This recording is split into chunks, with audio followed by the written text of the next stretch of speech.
ಚೇಷ್ಟೆ ಊರಲ್ಲೆಲ್ಲ ಪ್ರಸಿದ್ಧಿ ಆಗ್ಬಿಟ್ಟಿತ್ತು. ಎಲ್ಲಾರ ಮನೆ ಹೆಣ್ಣು ಮಕ್ಕಳಿಗೂ ದಿನ ಬೆಳಗಾದ್ರೆ ಕೃಷ್ಣನ್ ಕಾಟ. ಯಾವ ಕಡೆಯಿಂದ ಬರ್ತಾನೋ, ಏನ್ ತಿಂದು ಹೋಗ್ಬಿಡ್ತಾನೋ, ಅವನ್ ತಿನ್ನೋದಕ್ಕಿಂತ ಹಾಳು ಮಾಡಿದ್ದು ಜಾಸ್ತಿ. ಈಗ ಬೆಕ್ಕಕ್ಕೆ ತಿನ್ಸೋದು, ಮೇಕೆಗೆ ತಿನ್ಸೋದು, ದಾರಿಲೆಲ್ಲ ಚೆಲ್ ಬಿಡೋದು.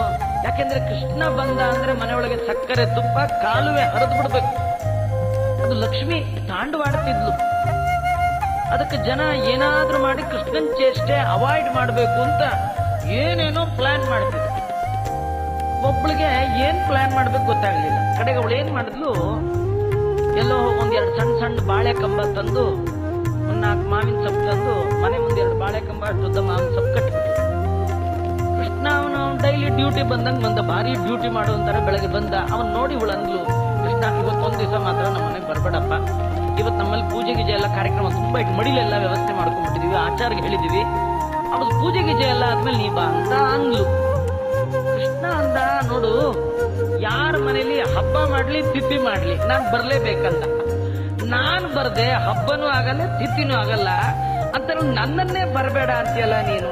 ಕೃಷ್ಣ, ಏನೋ ನೀನೇನ್ ಹೇಳ್ತೀವ ನಂಗೊಂದು ಅರ್ಥ ಆಗಲ್ಲ. ಒಟ್ಟು ನೀವು ಬಂದೆ ಅಂದ್ರೆ ಮನೆಯೆಲ್ಲ ಚೇಷ್ಟೆ ಮಯ. ಇವತ್ತೊಂದಿನ, ಇವತ್ತು ದೊಡ್ಡ ಕಾರ್ಯಕ್ರಮ ಹಬ್ಬ ಇಟ್ಕೊಂಡು ಮಡಿಲ ಆಚಾರ ಎಲ್ಲ ಬರ್ತಾ ಇದ್ದಾರೆ, ಅವ್ರದೆಲ್ಲ ಆಗ್ಬೇಕು ಅಂದಾಗ ಅವನಂದ ಯಾವ ಆಚಾರ್ಗೆ ಹೇಳಿದಿ ಹೇಳು, ಅವ್ರಿಗೆ ಹೇಳ್ತೀನಿ ಬೇಗ ಬರ್ಲಿಕ್ಕೆ ಅಂತ. ಅವಳು ಯಾವ ಆಚಾರ್ಗೂ ಹೇಳಿಲ್ಲ. ಆದ್ರೂ ಯಾವ್ದೋ ಒಂದು ಊರಲ್ಲಿದ್ದ ಒಬ್ಬ ಆಚಾರ ಹೆಸರು ಹೇಳಿದ್ರು. ಕೃಷ್ಣ ಪರಮಾತ್ಮ ಸೀದಾ ಆಚಾರ ಮನೆಗೆ ಹೋಗಂದ, ಆಚಾರ ಇವತ್ತು ನೀವು ಪೂಜೆಗೆ ಹೋಗ್ಬೇಕಿತ್ತಲ್ಲ, ಅವ್ರ ಮನೆಗೆ ಹೋಗ್ಬೇಡಿ, ಅವ್ರಿಗೆ ಪುರುಡು ಬಂದಿದೆ ಅಂತ. ಆಚಾರ ಅನ್ಕೊಂಡ್ರೆ ಅವಳು ಯಾವಾಗ ಹೇಳಿದ್ಲು ಏನೋ, ನಾನು ಮರ್ತು ಬಿಟ್ಟಿದ್ನೋ ಏನ್ ಕಥೆಯೋ, ಹೋಗ್ಲಿ ಪುರುಡು ಬಂತಲ್ಲ ಒಳ್ಳೇದಾಯ್ತು ಅಂತ ಅವ್ರು ಸುಮ್ಮನ. ಈ ಕೃಷ್ಣ ಪರಮಾತ್ಮ ಓಡ್ಕೋತ ಬಂದ ಅವಳ ಮನೆಗೆ, ತೋರಣ ಕಟ್ಟದವಳ ಮನೆಗೆ.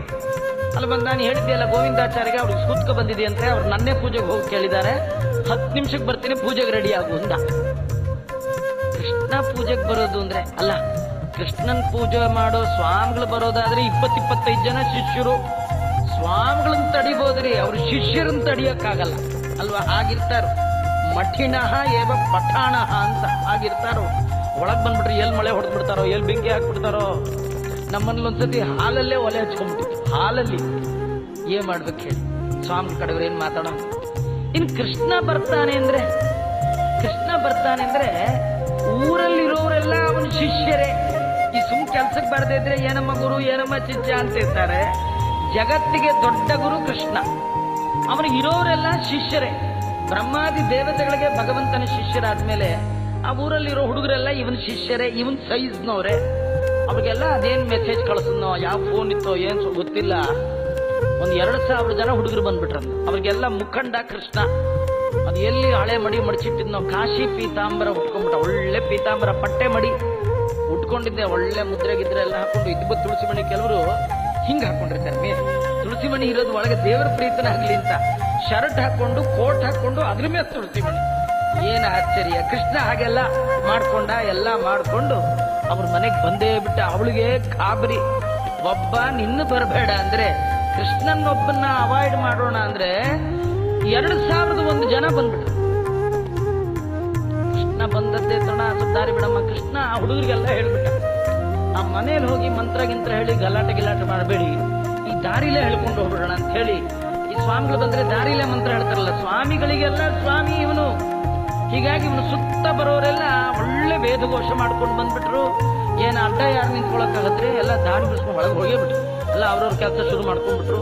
ಕೃಷ್ಣ ಪರಮಾತ್ಮ ಸೀದಾ ಬಂದದ್ದೇ ಎಲ್ಲಿ ನಿನ್ ದೇವ್ರ ಮನೆಯಿಂದ. ಅವಳು ಪಾಪ 2x2 ಒಂದ್ ಸಣ್ಣದೊಂದು ಪುಟ್ಟದೊಂದು ದೇವ್ರ ಮನೆ ಕಟ್ಕೊಂಡಿದ್ಲು, ಅಲ್ಲಿ ತೋರಿಸಿದ್ಲು.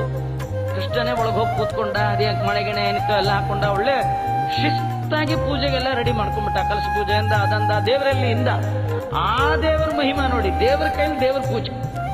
ಅವನ ಯಾವ್ದೋ ದೇವ್ರ ಪೆಟ್ಟಿಗೆ ತೆಗೆದ್ಲ, ಅವ್ನು 3-4 ಸಾಲಿಗ್ರಾಮ ಅದು ಇದು ಎಲ್ಲ ಇಟ್ಕೊಂಡ.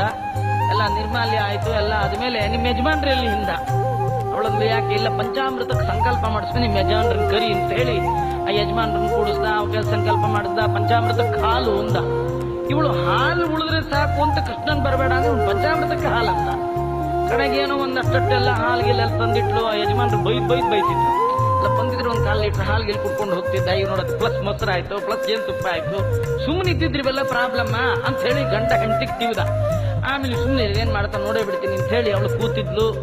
ಪಂಚಾಮೃತ ಶುರು ಆಗ್ಬೇಕು. ಕೃಷ್ಣ ಅಂದ, ಇದುವರೆಗೂ ಯಾವ್ಯಾವ್ದೋ ಮಠ ಗಿಟ್ಟಕ್ಕೆ ಹೋಗಿ ಪಂಚಾಮೃತ ನೋಡಿರ್ತೀವಿ. ನಮ್ ತರ ಪಂಚಾಮೃತ ಮಾಡೋರ್ನ ನೀವು ಜಗತ್ತಲ್ಲೇ ನೋಡಿರೋಲ್ಲ, ಇನ್ನು ಮುಂದೆ ನೋಡೋದು ಇಲ್ಲ. ಈಗ ನಾ ಮಾಡ್ತೀನಿ ನೋಡು ಪಂಚಾಮೃತ ಅಂದ. ಅವಳಲ್ಲೂ ಏನೋ 1 by 1 ಹಾಕ್ತಾನೆ ಅಂತ. ಇಲ್ಲೇ ಇಲ್ಲ, ಅವನೇನ್ ಮಾಡ್ದ? ವಾದಿರಾಜರು ವರ್ಣನೆ ಮಾಡ್ತಾರೆ. ಆ ಗಂಡ ಹೆಂಡತಿ ಹುಡುಗರು ನೋಡ್ತಿದ್ದಾಗ ಕೃಷ್ಣನ್ 2 ಕೈ ಬದಲು 5-6 ಕೈಗಳು ಒಟ್ಟಿಗೆ ಬಂದ್ಬಿಡ್ತಾನೆ ಕೃಷ್ಣನಿಗೆ. ಏನ್ ಮಾಡಿದ್ದಾನೆ? ಪ್ರಗೃತ್ಯ ಕಂಠಾಮ ಪರೇಣ ಪಾತ್ರಂ ಕರೇಣ ಚಾನ್ಯೇನ ಪಯಪ್ಪಿ ಬಂತಂ. ಒಂದ್ ಕೈಲಿ ಅವನೇ ಗಂಟೆ, ಅವನ ಕೈಲಿ ಅವನೇ ಜಾಂಟೆ, ಇನ್ನೊಂದ್ ಕೈಲಿ ಹಾಲು, ಇನ್ನೊಂದ್ ಕೈಲಿ ಮೊಸರು ಎಲ್ಲ ತಗೊಂಡ. ಒಂದ್ ಕೈಲಿ ಹೂವು ತಗೊಂಡಂತ, ಒಂದ್ ದಳ ಹೂವ. ಹಾಲ್ಗದ್ದದು ದೇವ್ರಿಗೆ ಪ್ರೋಕ್ಷಣೆ, ಉಳಿದದ್ ಬಾಯಿಗೆ ಹಾಕೊಳ್ಳೋದು. ಈಗ ಸತ್ಯನಾರಾಯಣ ಪೂಜೆ ಅರ್ಜೆಂಟ್ ಇದ್ರೆ ಹಿಂಗ್ ಪ್ರೋಕ್ಷಣೆ ಮಾಡಿ ಮಾಡಿ ಮುಗಿಸ್ಬಿಡ್ತಾರೆ ಅಲ್ವಾ? ನಿಮ್ಗೂ ಬಚ್ಚನ ಮನೆಗೆ ಕರ್ಕೊಂಡು ಹೋಗ್ಬಿಟ್ಟು ತೊಮ್ಗೆ ನೀರು ತುಂಬಿಟ್ಟು ಹಿಂಗ್ ಪ್ರೋಕ್ಷಣೆ ಮಾಡಿ ಬನ್ನಿ ಸ್ನಾನ ಆಯ್ತು ಅಂದ್ರೆ ಆಗತ್ತೆ? ನಮ್ಗೆ ಹಾಗೂ ಆಗತ್ತೆ ಅಂತ ಒಪ್ಕೊಳ್ಳೋನಿದ್ರೆ ಅದು ಭಗವಂತ ಮಾತ್ರ. ದೇವರಿಗೆ ಪ್ರೋಕ್ಷಣೆ ಮಾಡಿದ್ರು ಆಯ್ತಪ್ಪ, ಪಂಚಾಮೃತ ಆಯ್ತು, ಸುಲಭನೋ ಹರಿ. ಅದನ್ನ ಭಗವಂತ ತೋರಿಸ್ತಾನೆ. ಹೀಗೆ ಒಂದು ಅದ್ಗೊಂಡ ಪ್ರೋಕ್ಷಣೆ ಮಾಡದ, ಉಳಿದ ಹಾಲು ಕುಡ್ದ, ಗಂಟೆ ಪಾಡಿ ಗಂಟೆ ಬಾರಿಸ್ತಾ ಇದೆ. ಒಂದ್ ಕೈ ಜಾಂಟೆ ಬಾರಿಸ್ತಾ ಇದೆ, ಒಂದ್ ಕೈಲಿ ಹಾಲು, ಒಂದ್ ಕೈಲಿ ಮೊಸರು ಎಲ್ಲ ಕುಡಿದು ಕೂತ್ಬಿಡ. ಹೇಗಿತ್ತು ಪಂಚಾಮೃತ ಅಂದ. ಜನ್ಮದಲ್ಲಿ ನೋಡಿಲ್ಲ ಈ ತರ ದೇವ್ರದ್ದೇನ್ ಗೊತ್ತಾ? ನನ್ಗೆ ಪಂಚಾಮೃತ ಸೇವಾ ಕೊಡ್ಬೇಕು ಅಷ್ಟೇ, ಪಂಚಾಮೃತ ತಗೊಂಡು ಹೋಗೋಂಗಿಲ್ಲ ಅಂದ. ಕುಡಿದು ಬಿಡ್ತೀವಿ, ಕೊಡೋದೇ ಎಲ್ಲಿದೆ ಅಂತ. ರಾಯರಿಗೆ ಮಾಡಿದ್ರೆ ಪಾಪ ಅವ್ರು ವಾಪಸ್ ಕೊಟ್ಬಿಡ್ತಾರೆ, ಅವ್ರು ಕುಡ್ಗಿಡಿಯ ಅಲ್ವೇ? ಅದು ದೇವ್ರಂತ ನಮ್ದಾಗಲ್ಲ, ಕೊಡ್ಬೇಕು. ಮತ್ತೆ ನನ್ನ ಹತ್ರ ಯಾರು ಏನು ಕೇಳಬಾರ್ದು. ಇಷ್ಟೆಲ್ಲ ಆಯ್ತು. ಶುದ್ಧಾಭಿಷೇಕ ಅಂದ. ಅದು ಒಳ್ಳೆ ನೀರ್ಗೀರೆಲ್ಲ ಇಟ್ಕೊಂಡಿದ್ದ. ಆ ನೀರನ್ನ ಗಂಟೆ ಬಾರಿಸ್ತಾ ಸಾಲಿಗ್ರಾಮಕ್ಕೆ ಹಾಕ್ತ. ಅವಳ ತಾಯಿ ಕೇಳಿದ್ಲು, ಅಲ್ಲೋ ಪಂಚಾಮೃತ ನೀನೇ ಕುಡ್ದೆ, ಅಭಿಷೇಕ ಅಂತೂ ನೀರ್ ಕುಡಿಬೇಕಲ್ಲ ಕೃಷ್ಣ ಅಂದ. ನಿಮ್ಗೆ ತೀರ್ಥ ಕೊಡಕ್ ಬೇಕಲ್ಲ, ಅದಕ್ಕೆ ಮಾಡ್ಕೊಂಡೆ ಅಂದ. ಆಮೇಲಿಂದ ಅರ್ಚನೆಯಿಂದ ಹುಡುಗರೆಲ್ಲ ಏನು ವಿಷ್ಣು ಸಹಸ್ರನಾಮ ಹೇಳಿದ್ರು, ಎಲ್ಲ ಆಯ್ತು. ಕಡೆಗೆ ಕೃಷ್ಣ ನೈವೇದ್ಯ ಅಂದ. ಅವ ಗಂಡ ಬೈದೇ ಬಿಟ್ಟ, ಸಾಕಿ ಒಂದು ನೈವೇದ್ಯ ಅಂತ, ನೀನೇನೋ ಒಂಚೂರು ನೈವೇದ್ಯಕ್ಕೇನೋ ಇಡ್ತೀಯ. ಆಮೇಲೆ ಎಲೆ ಊಟ ಅಂತಾನೆ. 1000 ಜನ 2000 ಜನಕ್ಕೆ ಎಲೆ ಎಲ್ಲ ಹಾಕೋದು ಯಾವ ಮಠದಲ್ಲಿ ಕೊಟ್ಟರು ತಗೊಳ್ಳಲ್ಲ. ಅದರಿಂದ ಈಗ ತಪ್ಪು ಒಪ್ಕೊಂಡ್ಬಿಡೋಣ. ಕೃಷ್ಣ ನಮ್ಮಲ್ಲಿ ಯಾವ ಹಬ್ಬನೂ ಇಲ್ಲ, ಏನಿಲ್ಲ, ಹೇಳ್ಬಿಡೋಣ. ದೇವ್ರ ಹತ್ರ ಯಾವಾಗ್ಲೂ ಸುಳ್ಳು ತಟುವಟ ಮಾಡಬಾರ್ದು. ನಿಮ್ದೇನಿದೆ ಅಷ್ಟೇ ತೋರಿಸಿ. ಡಂಬಾಚಾರದ ಪೂಜೆ ಭಗವಂತನಿಗೆ ಬೇಡ. ಅವನು ಏನ್ ಕೊಟ್ರು ಒಪ್ಕೊಳ್ತಾನೆ. ಎಳ್ಳಷ್ಟಿಟ್ರು ಕೂಡ ಸಂತೋಷ ಪಡುವ ಒಬ್ಬನೇ ಒಬ್ಬ ದೇವರು ಅಂತಿದ್ರೆ ಅದು ಭಗವಂತ ಮಾತ್ರ. ಇನ್ಯಾವ ದೇವತೆಗಳು ಹಾಗೆ ತೃಪ್ತಿ ಪಡಲ್ಲ. ನೀವು ಗಣಪತಿ ಹತ್ರ ಹೋದ್ರೆ ಕಡುಬೆ ಇಡು ಅಂತ, ಗರ್ಕೆನೆ ತಗೊಂಡ್ ಬಾ ಅಂತ, 21 ನಮಸ್ಕಾರ ಮಾಡು ಅಂತ. ಮಹಾಲಕ್ಷ್ಮಿ ಬಂದ್ರೆ ಹೋಳಿಗೆ ಆಗ್ಲೇಬೇಕಂತಾಳೆ. ನಮ್ ಕೃಷ್ಣ ಪತ್ರಂ ಪುಷ್ಪಂ ಫಲಂ ತೋಯಂ. ಏನ್ ಎಲೆ ಇಡು, ಬಳ್ಳಿ ಇಡು, ನೀರ್ ಹಾಕು, ತುಳಸಿ ಇಟ್ಬಿಡು, ಒಂಚೂರು ನೀರು ಕಲ್ಸಕ್ಕೆ ಸಾಕು, ನನ್ನ ಹೊಟ್ಟೆ ತುಂಬಿತು ಅಂತ. ಎಳ್ಳಷ್ಟಿಟ್ರು ತೃಪ್ತಿ ಪಡುವ ಒಬ್ಬ ದೇವರಿದ್ರೆ ಸುಲಭದ ದೇವರು ಅದು ಕೃಷ್ಣ ಮಾತ್ರ, ಮತ್ತಾರೂ ಇಲ್ಲ. ಕೃಷ್ಣ ಅದನ್ನ ಒಪ್ಕೊಂಡ್ಬಿಡೋಣ ಅಂತ ಹೇಳಿ ಗಂಡ ಹೆಂಡತಿಗೆ ತುಂಬಾ ಜೋರ್ ಮಾಡ್ದ.